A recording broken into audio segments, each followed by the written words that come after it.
Hello, Grots and Gits. Welcome back. I have some actually really exciting news about Warhammer 40,000 right now. It's looking like the initial meta from the data slate is balanced. This could be a big surprise for a lot of people. And we might not have quite enough information to really draw this conclusion yet. But we just had the very first super major of the new meta since the Christmas balance data slate and all the Grot mist attachments being allowed. And it looks pretty cool. Let's dive into the Nottingham Major. Now, guys, the Nottingham Major was 5 rounds. And what we're going to do in today's video is I'm going to talk about why it's looking like everything is fairly balanced, exactly how the tournament was structured, and what information we can obtain from this tournament. So, and we'll also go through some of the top lists so that you guys can get some really cool ideas of what to do with some of your list. All right, so the Nottingham Super Major was 390 participants. There were 5 rounds, and then there's a 6th round, and then a 7th round for the top. So the top 4 players played 6 rounds, and the top 2 players played 7 rounds.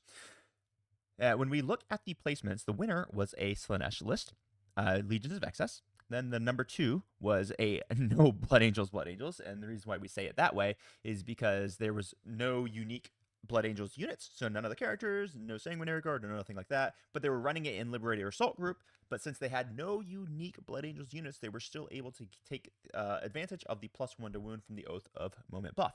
Now, in my personal opinion, and because I played it, I do not believe that this is better than normal Blood Angels. I actually think it's worse, but the player, Innes Wilsons, is a very good player, and he did really good with this army, so, props to him. Well done.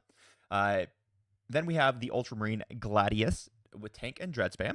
We have Scions guard spam from the Bridgehead for the new guard detachment. Then we had the undefeated armies that were not in the top cut. We had Tactical Orcs run by Brian Sipey, who's an amazing player. We have Votan. We've got Biosectic GSC. We've got Chaos Knights, Star Shatter Arsenal.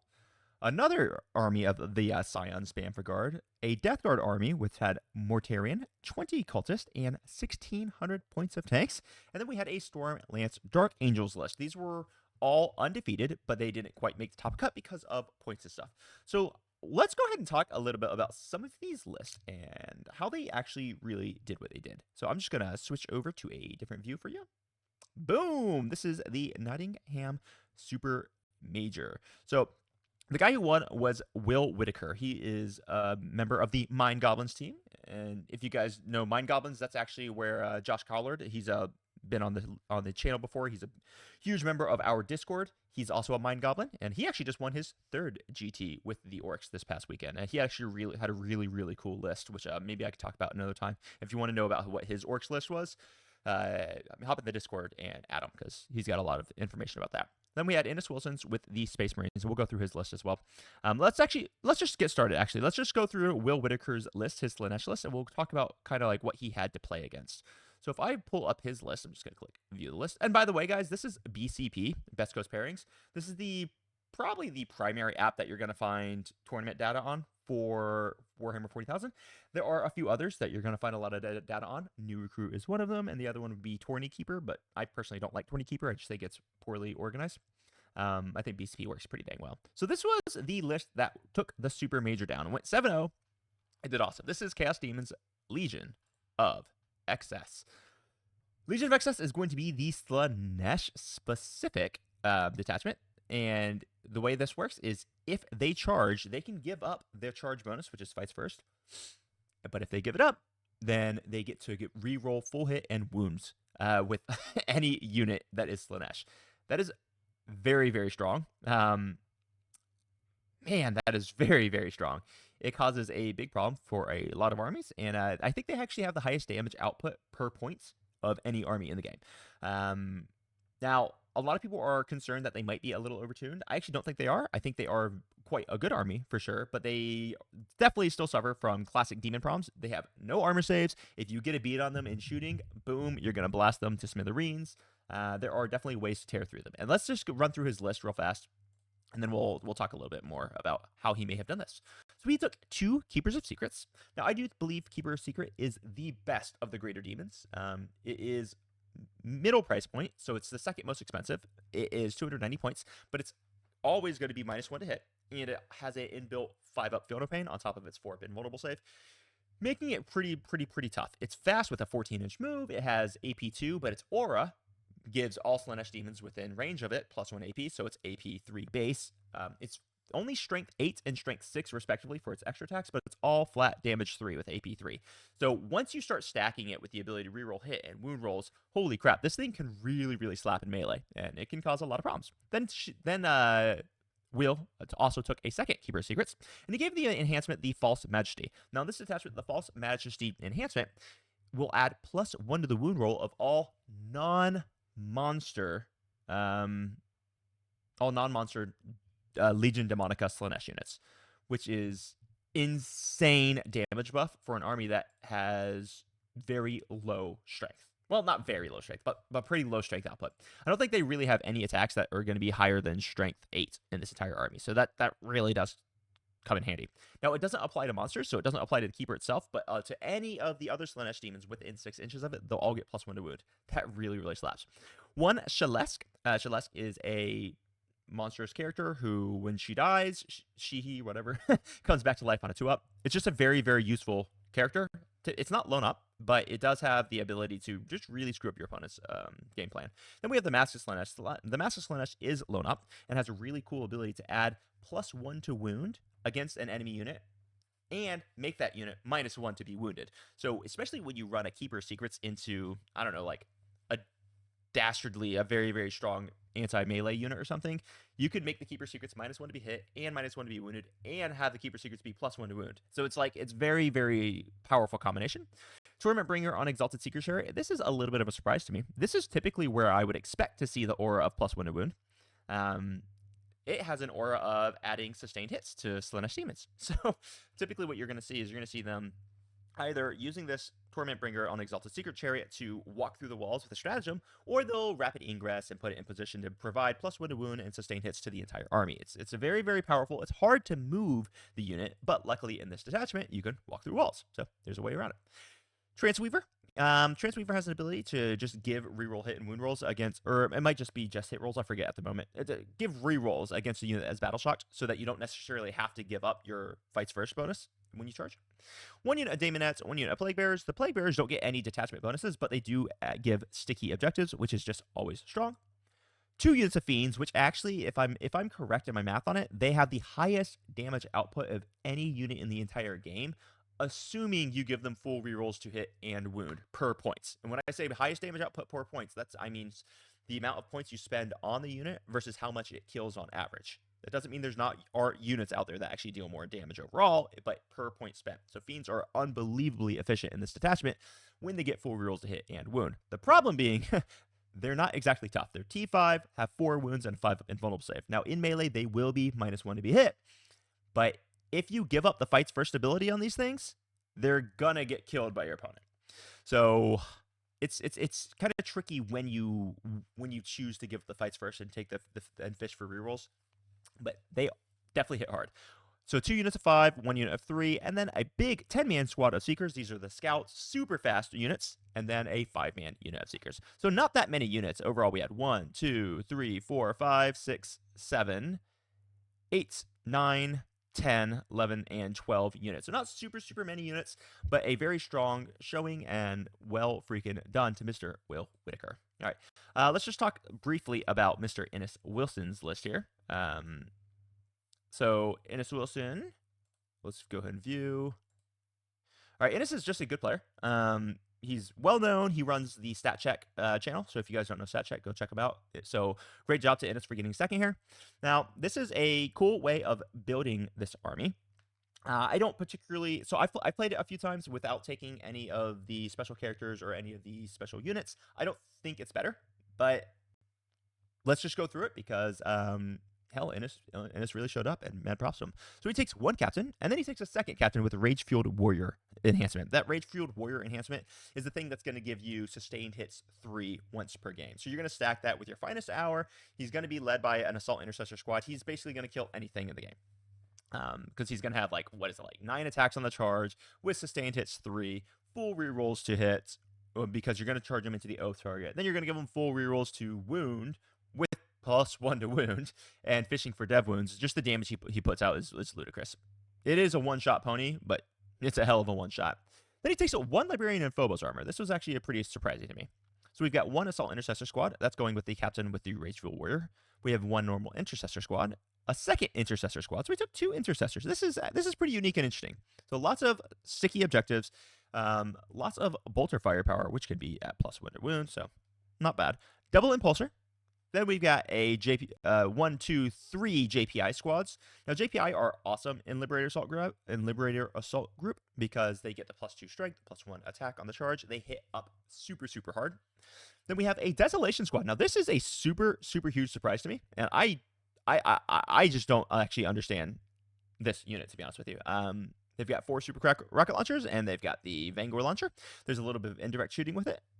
I love seeing it here. I just honestly I can't really explain it. It's not like it's an easy to use unit that just deletes things anymore.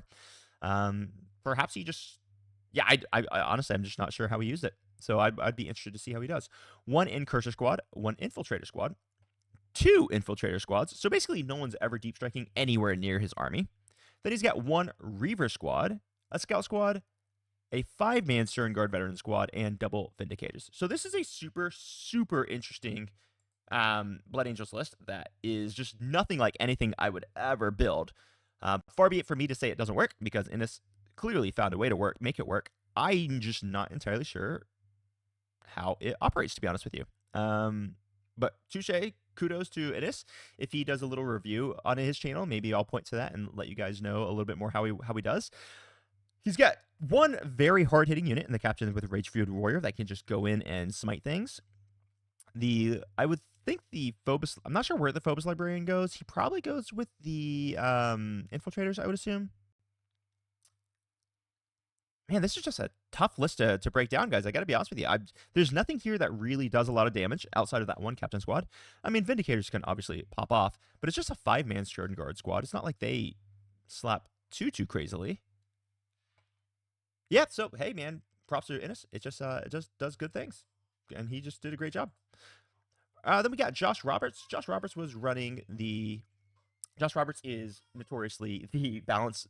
He's in charge of the balance status slates for GW, and he is running the Gladius Task Force with the Ultramarines. Now, this is actually the only place in the game where I think the +1 to wound is problematic. Having +1 to wound on 2 Oath of Moment targets, since you're always going to take Robute Gulliman when you're running the Ultramarines, is an issue.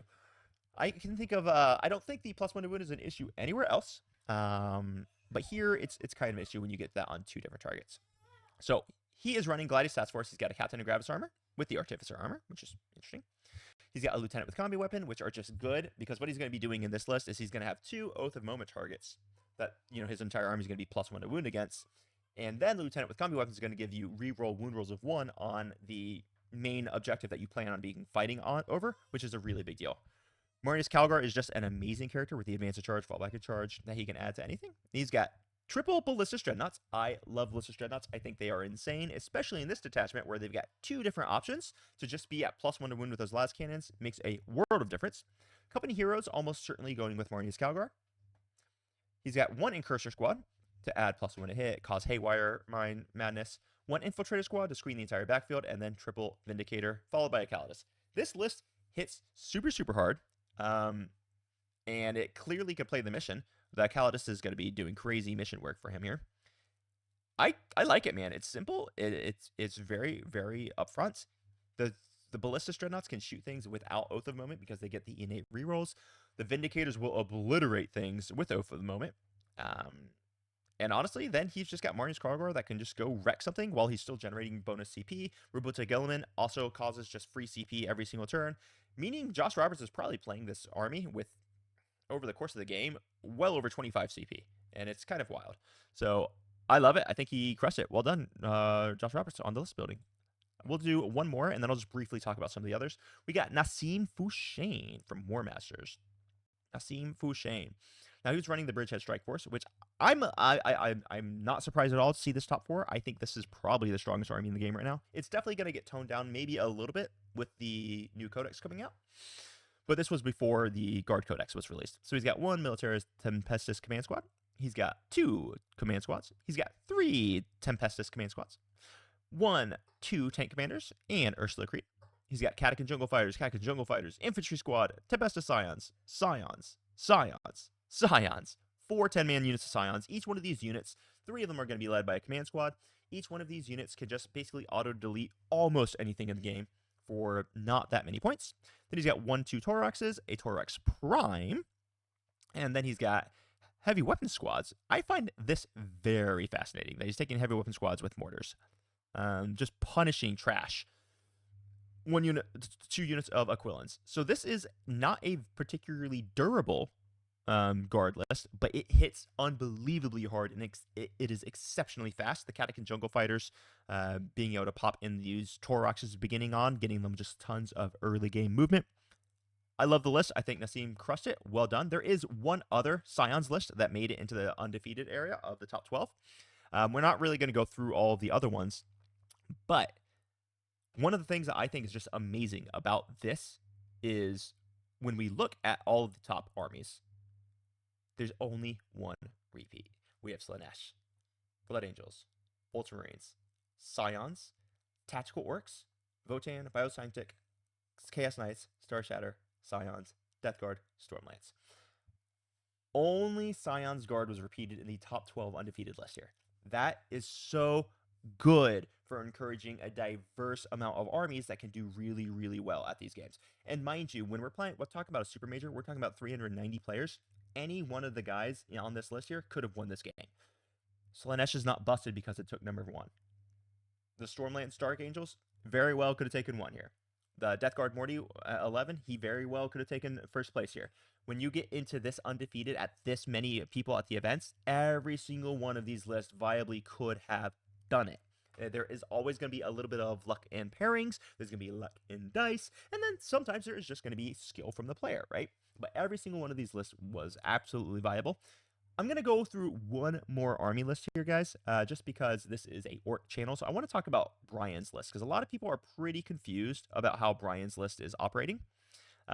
Brian's orc list is pretty full send here. So let's just kind of briefly touch on that, and then I'm going to let you go for today.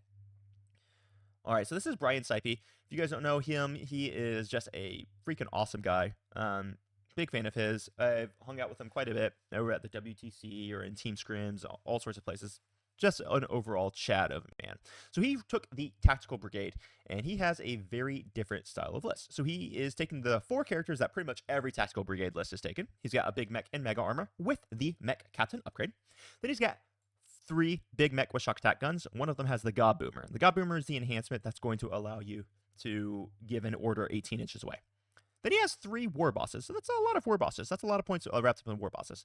His entire army is going to be 3 units of Breakaboys. Now, I love Breakaboys. They each have the 2 bomb squigs, and they have reroll charges innately. So they never need to be ordered for the reroll charges. You can just pop them out, throw a bomb squig, stage for next turn, maybe give them stealth. So if someone does get an angle on them, it's a little bit harder to see them. And then you have Burna Boys, a 5-man. You've got a 10-man of Flash Kits. They're going to be led by the Mega Mech. With the mech captain upgrade. He gives them a constant 4-pin vulnerable saving and shooting. You're always going to have them stealthed, and if you order them in the command phase, you can order them twice, so you'll give them stealth and +1 to hit. And if they fail the leadership, and let's say you kill a Flash Kit, you can just go ahead and resurrect a Flash Kit because of the Mega Mech's ability to once per turn resurrect a unit in the command phase. Both of these happen in the command phase, so you just order that you fail the battle shock, and then you resurrect a commando or a Flash Kit, so that you're never playing down Flash Kits for that. He's got a 5-man unit of Flash Kits, and then he's got 1 unit of Gretchen, 2 units of Storm Boys, 3 units of Tank Bustas, truck. Wow. So this is really, really fascinating. So he's leading each one of these Tank Bustas with a shock attack gun. He's leading each one of these Breakaboys with a War Boss. He's got the 10-man Flash Kits that is led by a big mech and mega armor. So it's kind of interesting how he actually runs this, because he only has 3 trucks. So in one truck, he's going to have Breakaboys and probably Burna Boys. And the other truck, he's going to have Flash Kits. And the other truck, he's probably going to have maybe Tank Bustas and 5 Flash Kits. And then he's just going to have to taxi, because he has no place to put the other 2 squads of Tank Bustas and the other 2 squads of Breakaboys. Or, I mean, he could have, 2 Breakaboys. He could order that a little bit differently. So it does seem to be lacking transports, but holy crap, does it seem to be working for him. The guy went 5-0. The only reason he didn't make the cup is because of points. Some other people outpointed him. Well done. This is a list that I probably So like I've made this list and I had kind of played, or I've made essentially this list and I played around with the idea and I kind of dismissed the concept. I figured I just didn't have enough stuff. I wouldn't be able to transport it all. But perhaps I need to give it a second look. Brian Sipe, you did an awesome job, and I think you've inspired a lot of people to try a very different list build. So with that, guys, I'm going to take off. This was a review of the Nottingham Super Major GT. The really cool, sick thing about not GT, but Super Major. Well, I guess it's a GT too, but it's a Super Major. There's tons of participants.